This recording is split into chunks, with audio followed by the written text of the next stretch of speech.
Back to another video. और आज हम लोग देखने जा रहे हैं PM Modi addresses the 57th convocation ceremony of the IIT Delhi. तो चलिए देखते हैं ये वीडियो। शिक्षा मंत्री प्रहलाद जोशी जी, मेरे मित्र हरीश साल्वे जी, प्रोफेसर अभय करंदीकर, आईआईटी दिल्ली के डायरेक्टर प्रोफेसर रंगन बैनर्जी, सभी प्रोफेसर्स, अन्य महानुभावों और सभी स्टूडेंट साथियों, आज देश के आप सभी प्रतिभाशाली युवाओं के जीवन की नई यात्रा शुरू हो रही है। आप इस समय जीवन के एक यादगार मोमेंट को जी रहे हैं। उत्साह, उमंग, सपनों और भावनाओं से सराबोर इस मोमेंट का हिस्सा बनना, आईआईटी दिल्ली के इस कैंपस में आना, आपके साथ ये अनुभव शेयर करना मेरे लिए भी बहुत खास है।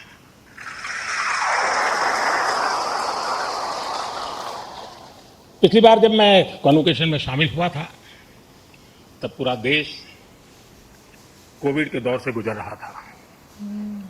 तब मैं वर्चुअल माध्यम से जुड़ा था, लेकिन मैं आज आप सब युवाओं के बीच उपस्थित हूं और इसलिए मुझे भी बहुत अच्छा लग रहा है। साथियों, आज जैसे आपके परिवार के लोग प्राउड फील कर रहे हैं, वैसे ही मुझे भी आप सब पर गर्व है।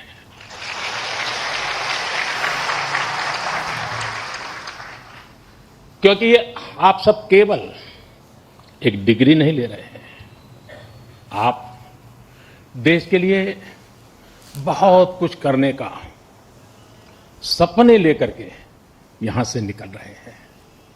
आज कई स्टूडेंट्स, उनको उनकी उपलब्धियों के लिए मेडल्स भी मिले हैं। मैं आप सभी को इसके लिए बहुत बहुत बधाई देता हूं। लेकिन एक आध दो बेटियां होती तो जरा ज्यादा अच्छा होता।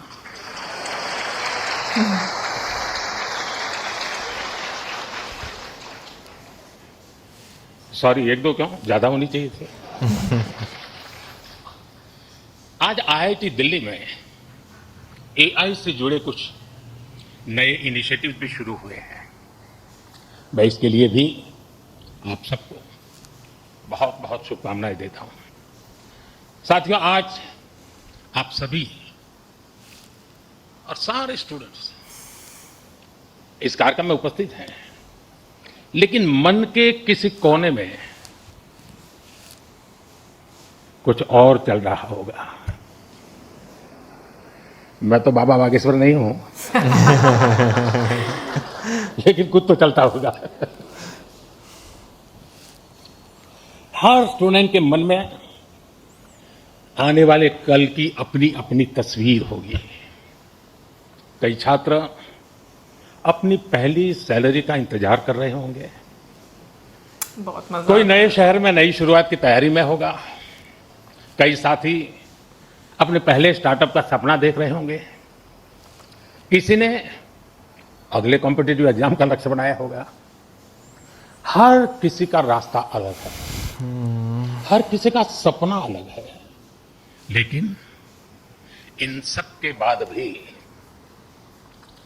एक एहसास ऐसा है जो आप सभी के मन में एक सा होगा। वो दिन याद करिए जब आपका आईआईटी दिल्ली में पहला दिन था और एक ये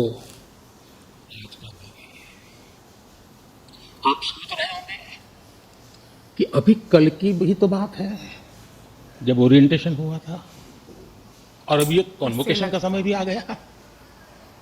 तो ओरिएंटेशन से कॉन्वोकेशन की इस यात्रा का आपको भरपूर सेटिस्फैक्शन भी होगा और साथ ही आप सभी में जीवन के एक नए चैप्टर की शुरुआत का उत्साह भी होगा। और इसलिए मैं तो यही कहूंगा, आज के इस पल को पूरी तरह जी लीजिए।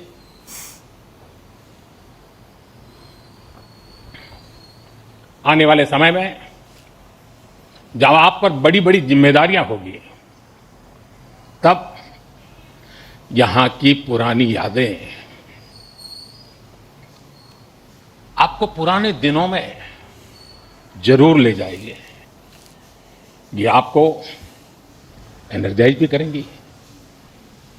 हर हॉस्टल के साथ आपकी मेमोरीज, कुमाऊं, आरा, कारा, ये क्या? Share Hindi, horses. नील, कैलाश, ओके, नाम माधुरी, होगा बीच में कोई कोई ना। इंटर हॉस्टल कंपटीशन के किस्से, पुरानी नोकझोंक, ऐसा कितना कुछ होगा जो विदा होने से पहले एक बार फिर आप जरूर याद करिए। और दोस्तों, बात सिर्फ पढ़ाई की नहीं है। ये भी हो सकता है जीरा सराय का पोहा भी आज कुछ लोगों को बुला रहा हो। लगता है कुछ ज्यादा ही पसंद है।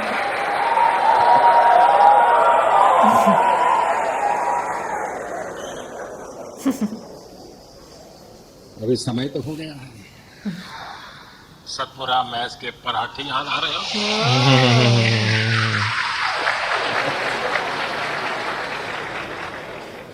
आप में से कई साथी विंड टी पर भी कुछ और पल भी बिताना चाहते होंगे, और विंड टी पर जाए तो मुझे भी याद करना। कोई अपने डिपार्टमेंट में एक बार फिर जाना चाहेगा, कोई अपने पसंदीदा अड्डे पर कुछ देर और बैठना चाहेगा। मुझे क्यों देख रहे हो? और साथियों, इन भावुक पलों में मैं एक बात आपसे जरूर कहूंगा।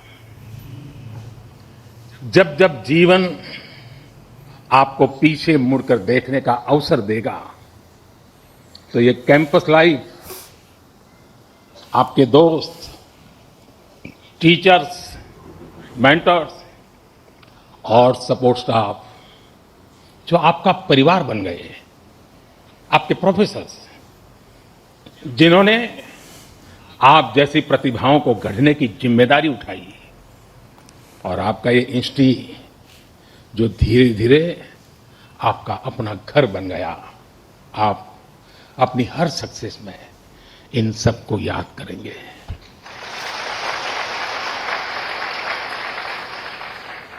इन सब के लिए थैंकफुल होंगे, और इसलिए इन्हें एक एसेट के तौर पर यहां से लेकर के निकलना, भूल मत जाना, छोड़ मत जाना, साथ ले जाना। मेरा सुझाव होगा कि जाते जाते यहां के हर सदस्य मिलकर के जाइए, और आप कहीं भी रहे कोशिश करिएगा ये रिश्ता हमेशा हमेशा ताजा बना रहे। साथियों, आज आप ऐसे समय में इस इंस्टीट्यूट से निकल रहे हैं जब दुनिया बहुत तेजी से बदल रही है। आज दुनिया की स्ट्रेटेजिक इक्वेशन बहुत तेजी से बदल रही है। ग्लोबल पावर बैलेंस भी प्रतिपल बदल रहा है, और इसके पीछे सबसे बड़ी फोर्स है टेक्नोलॉजी की स्पीड। आज कोई भी निश्चित रूप से नहीं कह सकता कि अगले 20-30 वर्षों की दुनिया कैसी होगी, लेकिन साथियों, जब जब बदलाव का दौर आता है, तब तब चुनौतियां भी आती है और नए अवसर भी पैदा होते हैं।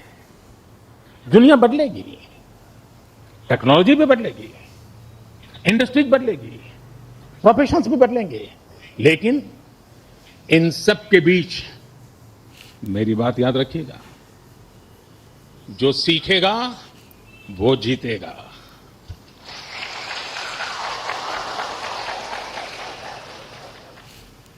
जो नए चैलेंजेस के नए सॉल्यूशंस खोजने का साहस रखेगा, चैलेंजेस उसके लिए चांसेस बन जाएंगे। और आपने यही तो आईआईटी दिल्ली से सीखा है। आखिर आपकी ये डिग्री क्या कहती है? क्या सिर्फ इस बात का प्रमाण है कि आपने एग्जाम पास किया, अच्छा सीजीपीए हासिल किया, निश्चित रूप से इन सब का अपना महत्व है, लेकिन मुझे लगता है आपकी डिग्री दुनिया को यह बताती है कि आप कठिन समस्याओं का समाधान करना जानते हैं।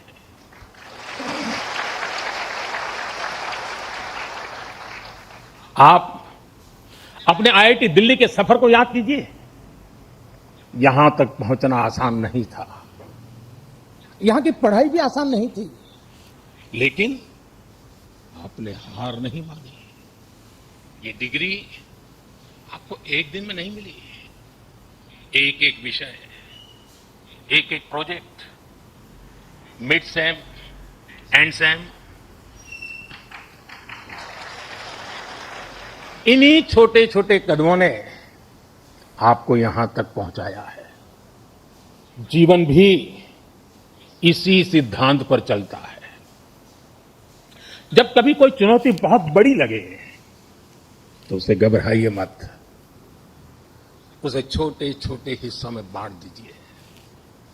आपने खुद देखा है कैसे लैब में कोई प्रॉब्लम डेड एंड तक यानी लगने लगती थी, सिमुलेशन में सॉल्यूशन खोजने में घंटे या दिन निकल जाते थे, लेकिन फिर आपने प्रॉब्लम सॉल्व भी की और कुछ नया लेकर भी आए। इसी तरह लाइफ में भी मुश्किलें आएगी, लेकिन मुश्किलों का स्वभाव होता है, वो अकेले नहीं आती है। मुश्किल जब आती है ना, तो साथ साथ मौके भी लेकर आती है। सबको बस अलर्ट रहना है, सतर्क रहना है। इस संस्थान ने जो सिखाया है उसे बार बार याद रखना है। साथियों, मैं लाइफ की कुछ प्रैक्टिकल बातें भी आपसे शेयर करना चाहता हूं। कैंपस का जीवन और कैंपस के बाहर का जीवन, इन दोनों में बहुत बड़ा अंतर होता है। आईआईटी की परीक्षा में सिलेबस होता है, लेकिन जिंदगी की परीक्षा में सब कुछ आउट ऑफ सिलेबस होता है। सही बात तो ठीक ही है। वो बहुत सही उन्होंने बात। ऐसे आप याद बंदर करिए, किया ना। कैंपस लाइफ में सारे फंडे क्लियर होते थे। और जिंदगी क्या पढ़ना है, कौन सा असाइनमेंट पूरा करना है, कौन सी परीक्षा देनी है, सब पहले से तय होता था। लेकिन जिंदगी कुछ अलग तरह से चलती है। वहां न कोई तय कोर्स होता है, न कोई क्वेश्चन पेपर होता है। कई बार तो ये भी कोई नहीं बताता कि असली सवाल क्या था। सही बात है। वो सवाल भी आपको खुद पहचानना पड़ता है। इसलिए दिमाग होना चाहिए। मैंने आईआईटी के अनेक अलुमनाई की यात्रा को देखा है। उनकी सक्सेस का कारण सिर्फ ये नहीं था कि उन्होंने सही जवाब दिए। उनकी सक्सेस का कारण ये था कि उन्होंने वो सवाल पहचाने जिन्हें दुनिया ने सवाल मानना ही छोड़ दिया था। उन्होंने उन समस्याओं का समाधान खोजा जिनके साथ बाकी लोग समझौते कर चुके थे। और इसलिए लाइफ में क्यूरियोसिटी बनाए रखिए, अपनी लर्निंग इंस्टिंक्ट को जगाए रखिए, चेतना बनाए रखिए। जो बातें बिना सोचे समझे स्वीकार कर ली जाती हैं, जरा उन्हें परखिए, उन पर सवाल उठाइए, लेकिन सिर्फ सवाल पूछकर मत रुकिए, उनका समाधान खोजने का साहस भी रखिए। यही सोच आपकी अलग पहचान बनाएगी। साथियों, आप सब जानते हैं, हर पीढ़ी के सामने उस टाइम पीरियड की अपनी चुनौतियां होती हैं और हर पीढ़ी का अपना एक राष्ट्रीय दायित्व भी होता है। हमारे देश ने गुलामी का वो समय भी देखा है जब उस पीढ़ी के सामने सिर्फ एक ही लक्ष्य था, भारत की आजादी। उसके लिए उन्होंने सैक्रिफाइस किया, लंबा स्ट्रगल किया। आज हम स्वतंत्र भारत में सांस ले रहे हैं, इसके पीछे उस पीढ़ी का त्याग और बलिदान है। और साथियों, आज के इस दौर में हमारे सामने चुनौतियां भी अलग है और इसलिए हमारे दायित्व भी अलग है।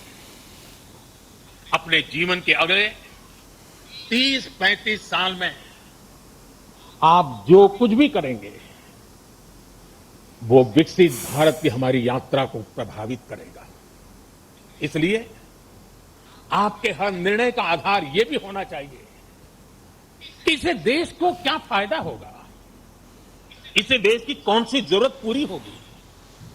आज Bharat economic self reliance, technological self reliance, industrial self reliance, ऐसे हर सेक्टर में आत्मनिर्भर बनने के लिए काम कर रहा है। यही विकसित भारत की मजबूत नींव का सबूत है। इस मजबूत नींव पर आपको एक भव्य सुंदर विकसित भारत का निर्माण करना है। साथियों, विकसित भारत की इस यात्रा में आपकी भूमिका बहुत बड़ी है। देश का युवा जितना सशक्त होगा उतना ही देश सशक्त होगा। इसी सोच के साथ हमने कई ऐसे सेक्टर्स ओपन किए हैं जहां युवाओं के लिए एंट्री ही एक तरह से बंद हुआ करती थी। सरकार की आधुनिक नीतियों की वजह से आज देश में युवाओं के लिए नए नए सेक्टर्स भी बन रहे हैं। साथियों, पिछली बार जब मैं आपके सीनियर्स के कॉन्वोकेशन से वर्चुअली जुड़ने का मुझे अवसर मिला था, तब मैंने युवाओं के लिए स्पेस सेक्टर में हो रहे रिफॉर्म्स की चर्चा की थी। तब तक इस सेक्टर में लगभग पूरा काम सरकार ही करती थी, लेकिन आज वही स्पेस सेक्टर हजारों युवाओं के लिए नए अवसरों का आकाश बन चुका है। आज हमारे युवा अपने लॉन्च व्हीकल्स बना रहे हैं, रॉकेट लॉन्च कर रहे हैं और ऐसी उपलब्धियां हासिल कर रहे हैं जो दुनिया के गिने चुने देश ही हासिल कर पाए हैं। मुझे विश्वास है आज कहीं न कहीं देश का कोई युवा इंजीनियर गर्व से कह रहा है, first in my bloodline to build a rocket.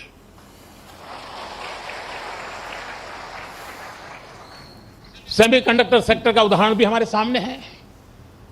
जब हमने इस दिशा में कदम बढ़ाया तो कुछ लोगों ने सवाल उठाए, कहा गया भारत ये नहीं कर पाएगा, लेकिन आज पहली सेमीकंडक्टर यूनिट्स में प्रोडक्शन शुरू हो चुका है।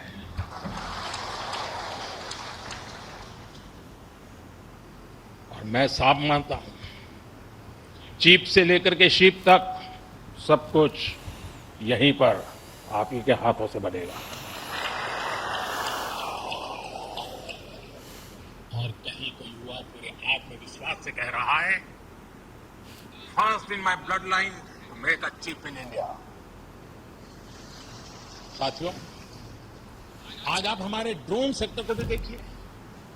आज इस सेक्टर में युवा नई नई संभावनाएं तैयार कर रहे हैं।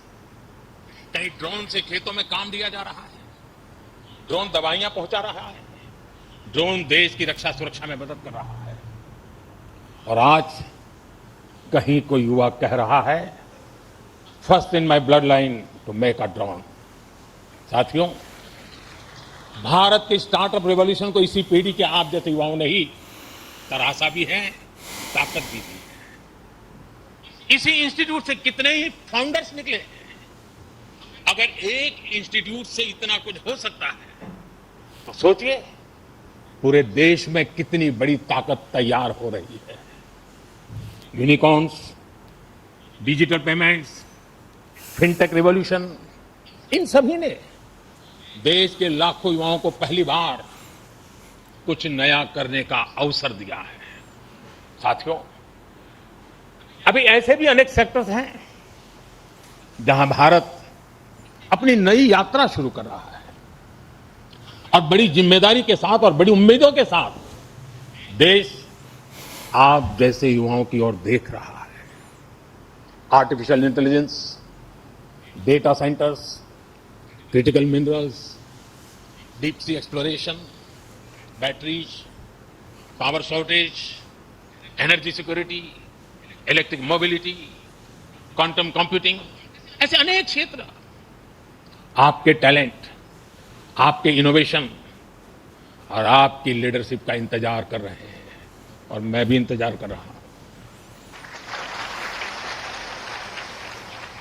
साथियों, अब एक और बड़ी संभावना आप सबके सामने है और वो नया अवसर है रिसर्च। आज देश को नई नई रिसर्च की बहुत जरूरत है और रिसर्च पर हमारा उतना ही फोकस भी है। प्राइम मिनिस्टर्स रिसर्च फेलोशिप हमारे प्रतिभाशाली युवाओं को रिसर्च करने का अवसर दे रही है, आइडियाज को आगे बढ़ाने का मौका मिले। इसके लिए research, development and innovation scheme शुरू की गई। अनुसंधान नेशनल रिसर्च फाउंडेशन की स्थापना भी हुई है ताकि देश में साइंस और रिसर्च को नई ताकत मिल सके। रिसर्च सेक्टर में 1 लाख करोड़ रुपए तक की फंडिंग की व्यवस्था की जा रही है। अंग्रेजी में बोलूं, 1 लाख करोड़। ये आपके लिए बता रहा हूं। इसी तरह साथियों, एकेडमिक रिसोर्सेज के एक्सेस को भी आसान बनाया गया है। वन नेशन वन सब्सक्रिप्शन के माध्यम से आज दुनिया की प्रतिष्ठित रिसर्च जर्नल्स देश के छोटे से छोटे शहर में बिना किसी अतिरिक्त लागत के पहुंच रही है। साथियों, मुझे पता है अभी इस दिशा में हमें लंबी दूरी तय करनी है और ये काम रिसर्च को लेकर आप सबके कमिटमेंट से ही हो सकता है। इसके लिए देश को आपसे अपेक्षा भी है और सबसे बड़ी बात, आप पर भरोसा भी है।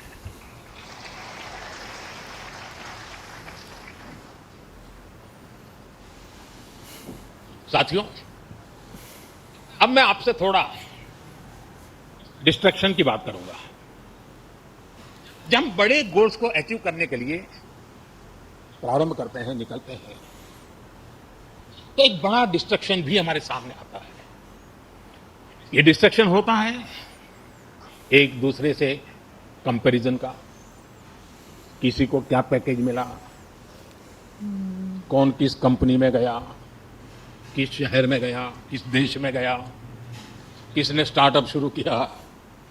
आज के सोशल मीडिया के दौर में ये तुलना कभी खत्म नहीं होती।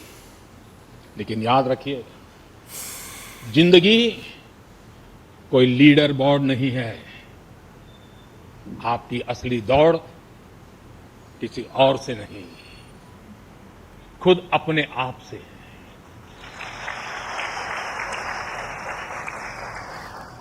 हर दिन कल से बेहतर बनने की कोशिश करते रहिएगा। साथ ही अपनी फिजिकल हेल्थ, अपनी मेंटल हेल्थ का भी ध्यान रखिएगा। साथियों, मैं सभी स्टूडेंट्स को एक बार फिर बहुत बहुत बधाई देता हूं।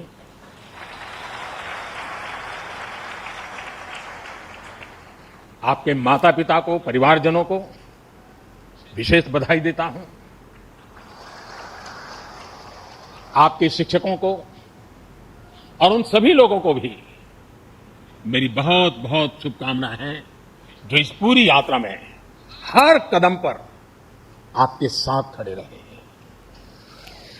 आप सभी का भविष्य उज्जवल हो। आप निरंतर नई ऊंचाइयों को छुए।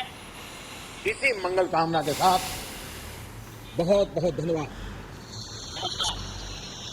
आज की वीडियो देखकर मुझे एक बात बहुत अच्छी लगी कि जिस तरीके से प्राइम मिनिस्टर मोदी जी बच्चों के साथ बात कर रहे थे और उनको ये सब चीज़ों का आइडिया था कि कहाँ पर वो बच्चों के साथ कनेक्ट कर पाते हैं।